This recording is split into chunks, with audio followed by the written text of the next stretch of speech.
Cześć, z tej strony Retro Gaming Laptop, a dziś zajmiemy się omijaniem limitów pojemności dysków twardych w starszych laptopach.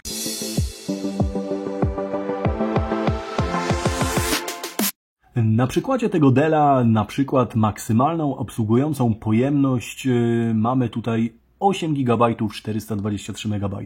I to jest już według producenta i samego kontrolera max, jaki możemy tutaj wrzucić. Wrzucimy tutaj dowolnie duży dysk, natomiast zawsze zobaczy maksymalnie 8 GB i 423 MB. I teoretycznie na start nic z tym nie możemy zrobić. Nie będziemy później mogli doformatować tej partycji pod Windowsem. No, w wielu przypadkach starszych retrokomputerów czy retrolaptopów takie sytuacje się zdarzają i mamy z tym mniejszy bądź większy dyskomfort. Natomiast można jak najbardziej ominąć ten limit i możemy sobie tak naprawdę w takim Dellu zainstalować dowolny dysk twardy.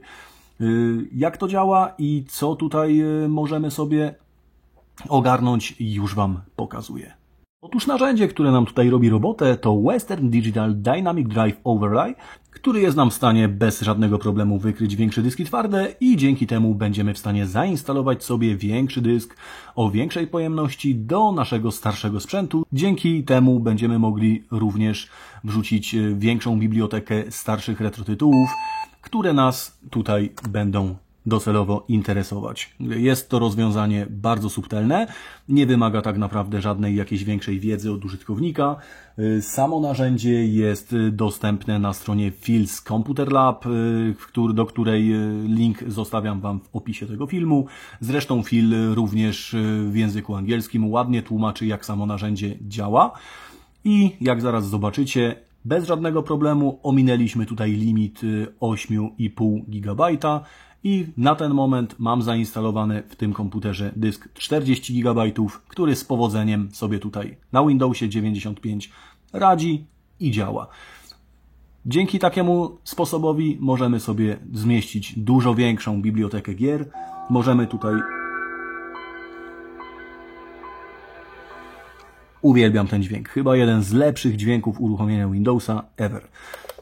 Dzięki temu możemy sobie, jak wcześniej wspomniałem, wrzucić bardzo dużą, bogatą bibliotekę gier i nic nas tutaj nie trzyma, jeżeli chodzi o samą powierzchnię danych.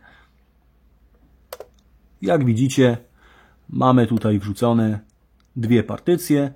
Jedna ma 3,26 GB, druga ma 34 GB i możemy sobie tutaj wrzucać co tylko chcemy. Biorąc pod uwagę retro tytuły, ery-DOS, naprawdę mamy duże pole do popisu i jest świetnie. Więc tak, generalnie jeżeli filmik się podobał, jeżeli w jakiś sposób pomogłem, naprowadziłem, zostawcie łapę w górę.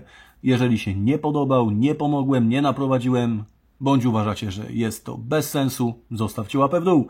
Natomiast jeżeli sam content do Was trafia, gdy chcielibyście zobaczyć więcej takich treści, myślę, że śmiało możecie rozważyć subskrypcję, bo na tym kanale będą się coraz częściej pojawiać tego typu i inne rzeczy związane z laptopami retro.